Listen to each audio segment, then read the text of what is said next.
نحمده ونصلي على رسوله الكريم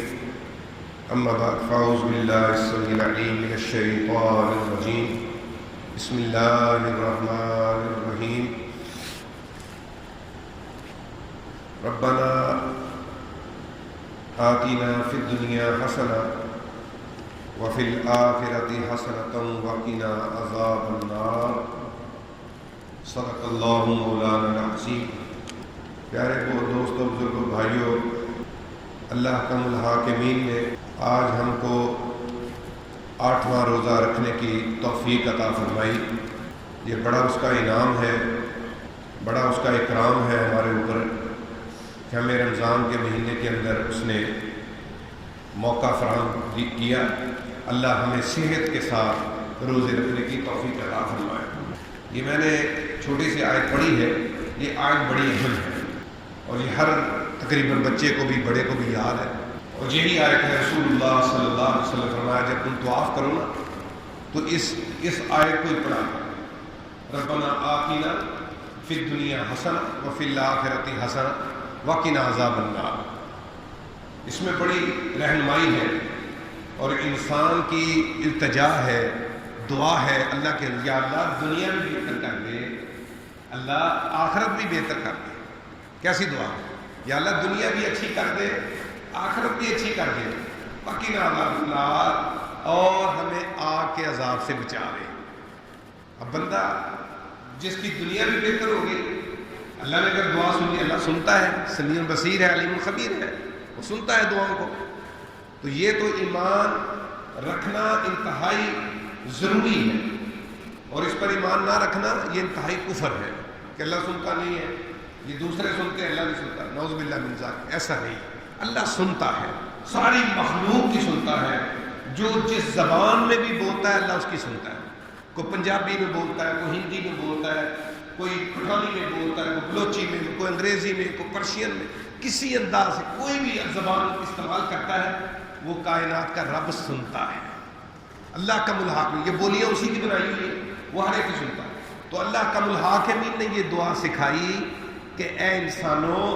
اے مومن مسلمانوں، تم مجھ سے دعا کیا کرو، مجھ سے دعا کرو گے میں بھی سنا کروں۔ اللہ سنتا ہے، تو اس لیے اس میں بڑی ہی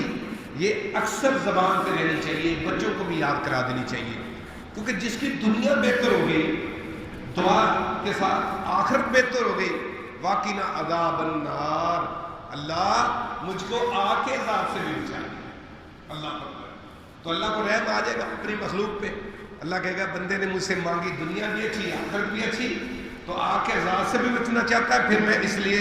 صراط مستقیم کھول دیتا ہوں، سیدھا راستہ کھول دیتا ہوں، یہ سیدھے راستے پہ چلے گا، تو سیدھا راستہ پھر اس کو ملنا شروع۔ جب اللہ سے رابطہ کر لے گا پھر اللہ اس سے بھی رابطہ کر لے گا۔ اور بعض لوگ یہاں یہ فرمایا کہ بعض لوگ ایسے دنیا ہی مانگتے ہیں، یا اللہ دنیا بہتر، دنیا دنیا دنیا، دن رات دنیا کا ہی وہ گن گاتے رہتے ہیں، اور اکثریت کا حال یہی ہے کہ سوتے وقت بھی دنیا گر رہے ہوتے ہیں، اٹھتے وقت بھی دنیا گر رہے ہوتے ہیں۔ اللہ اکبر۔ ان کا اللہ نے تذکرہ اس انداز سے کیا کہ یہ دنیا کے بیٹے ہیں، یہ دنیا کی کمائی کے لالچ میں لگے، دنیا اپنی اچھی بنانا چاہتے ہیں، آخرت کی طرف توجہ نہیں دیتے۔ جبکہ ان کے مقابلے میں مومن مسلمان جو ہے نا، وہ کیا کرتے ہیں، وہ کہتے ہیں یا اللہ نے دنیا بھی اچھی کر دے، آخرت بھی اچھی کر دے۔ یہ ان کا وصف بیان کیا ہے اللہ کا ملا، دنیا بھی یا اللہ اچھی کر دے، آخرت بھی اچھی کر دے۔ اللہ تعالی ہمیں ایسا ہی ایمان اور ایسی ہی دعا کو یاد کرنے کی اللہ توفیق عطا فرمائے۔ اللہ کم الحاکمین رہنمائیاں بہت زیادہ قرآن کے اندر فرماتے ہیں،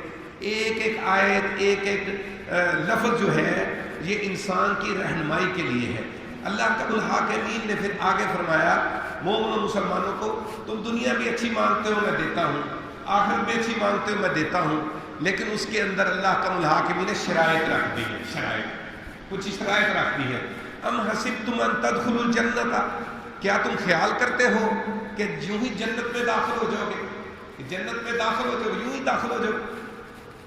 ولما یاتیکم مثل الذین خلوا من قبلکم، حالانکہ تم سے جو پہلے حالات ہیں ایسے حالات تمہارے سامنے پیش نہیں آئے، ایسی تکالیف تم کو نہیں آئی کہ جو پہلے لوگوں کو آئی تھی، پہلے لوگوں کو تکلیفیں آئی۔ اللہ کہتا ہے میں تم کو، وہ پیچھے بھی میں نے وضاحت کی تھی کہ اللہ آزمائشوں میں ڈالتا ہے، تو یہ یہاں پر اللہ نے پکا کہہ دیا کہ ہاں ہم حسبتم ان تدخلوا الجنہ، تم نے خیال کر لیا ہم یوں جنت میں داخل ہو جائیں گے؟ نہیں، جنت میں جانے کے لیے تمہیں دنیا کے اندر میں تمہیں آزمائشوں میں ڈالوں گا، تمہیں پہچانوں گا، دیکھوں گا کہ یہ میرے اوپر ایمان مکمل رکھتے ہیں یا ناقص رکھتے ہیں۔ اس چیز کو اللہ تعالیٰ دیکھے گا۔ حالانکہ اتنا پچھلی دور اللہ کے نبی کے دور کے اندر بھی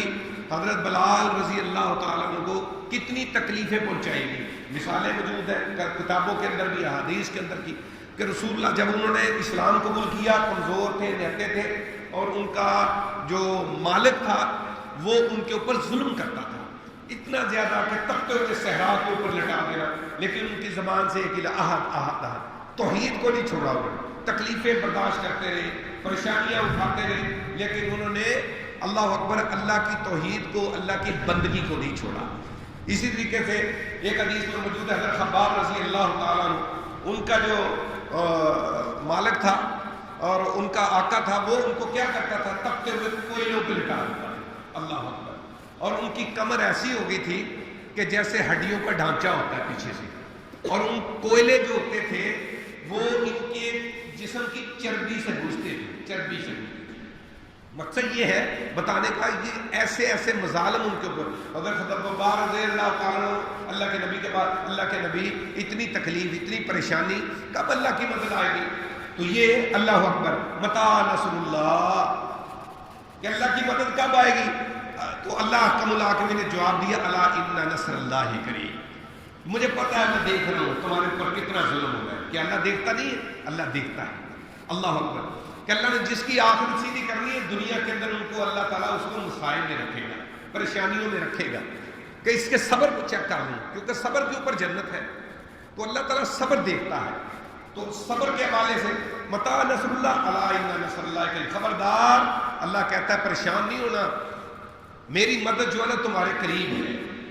قریب مدد کیا؟ موت بھی آ گئی تو قیل ادخل الجنہ، سیدھے جنت میں جاؤ گے، دیکھ تو میری جنت کے اندر چلے جاؤ گے۔ اسی طریقے سے حضرت سمیہ رضی اللہ تعالیٰ عنہا، اللہ اکبر، اسلام کی پہلی شہیدہ، ان کے گھرانے کے اوپر اتنا ظلم ہوا آل یاسر کے اوپر کہ اللہ اکبر، کہ ابو جہل اتنا زیادہ ان کو تکلیف اور تنگ کرتا تھا، اتنا پریشان کرتا تھا کہ ان کو تکلیفوں کے اندر رکھتا تھا کہ مرتد ہو جاؤ، اپنے دین پہ واپس آ جاؤ، اسلام کو چھوڑ دو، محمد صلی اللہ علیہ وسلم کا ساتھ چھوڑ دو، لیکن یہ گھرانہ ساتھ چھوڑنے کو تیار نہ تھا۔ پریشانیاں اٹھا لی، تکلیفیں اٹھا لی، اور ان کو تو اتنی تکلیف ان ظالموں نے اس دور کے اندر دی کہ حضرت سمیہ رضی اللہ تعالیٰ نے ان کے گھر والوں کو ایک باہر صحرا میں لے گئے، وہاں جا کے ان کو مارتے رہے، پیٹتے رہے اور منواتے رہے کہ ہاں تم اب بھی مسلمان، اب بھی محمد کے ساتھی صلی اللہ علیہ وسلم؟ تو وہ کہتے ہیں ہاں ہم محمد صلی اللہ علیہ وسلم کے ساتھی، ہم اسلام پر کام اللہ، لیکن ظلم اتنا کیا کہ حضرت سمیہ رضی اللہ تعالیٰ عنہ کا کہ اونٹ باندھا، ایک ٹانگ ایک اونٹ کے ساتھ، دوسری ٹانگ دوسرے اونٹ کے ساتھ، اور ان کو چلا دیا گیا، اونٹوں کو چلا دیا، ان کے جسم، وہ جسم ان کا چرچرا گیا، جسم ان کا پھٹ گیا، دو لخت ہو گیا، اللہ اکبر۔ لیکن توحید کے اندر،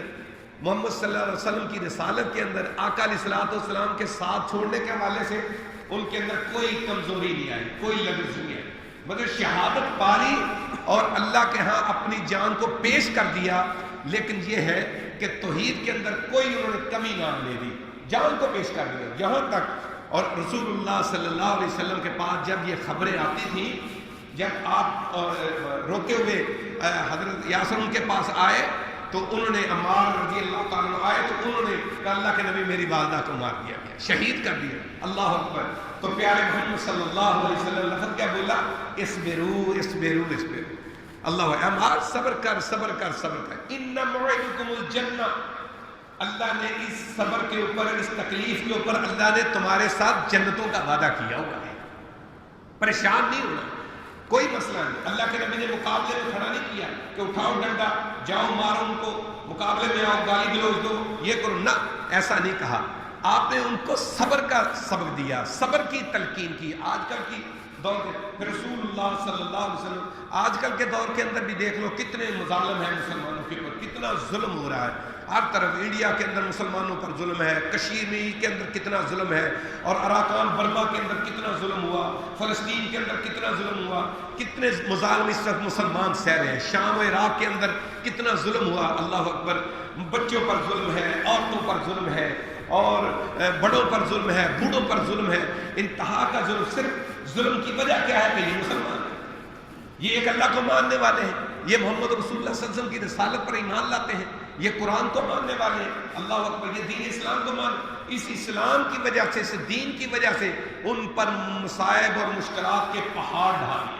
ان کو پابند سلاسل کیا جا رہا ہے، ان کو تکلیفوں میں رکھا جا رہا ہے، اللہ اکبر، اتنی تکلیفیں ہر چیز کے لحاظ سے، مقابلے میں بھی نہیں آ سکتے، کمزور ہیں، نہتے ہیں، حالات ایسے، اور صبر کا ہی یہی چیز ہے کہ یہاں پر بھی میرے پیارا محمد صلی اللہ علیہ وسلم نے صبر کی تلقین کی ان کو، کہ صبر کیا ہے، کہ پہلی امتوں کے اوپر بھی ایسے مظالم ڈھائے گئے، ان کے ساتھ کیا کیا گیا کہ ان کو کھڑا کر کے اوپر سے آرا رکھ کے ان کو چیر دیا گیا، چیر کر دو لخت کر دیا گیا، اور تپتے ہوئے کڑاہوں کے اندر ان کو ڈال دیا گیا، اور آگ کے علاوہ جلا کے ان کے اندر ان کو ڈال دیا گیا، آگ کے اندر ان کو جلا دیا گیا، اللہ اکبر۔ ایسے ایسے مظالم پہلے مسلمانوں پر آئے جو اللہ کو ماننے والے تھے، توحید کو ماننے والے تھے۔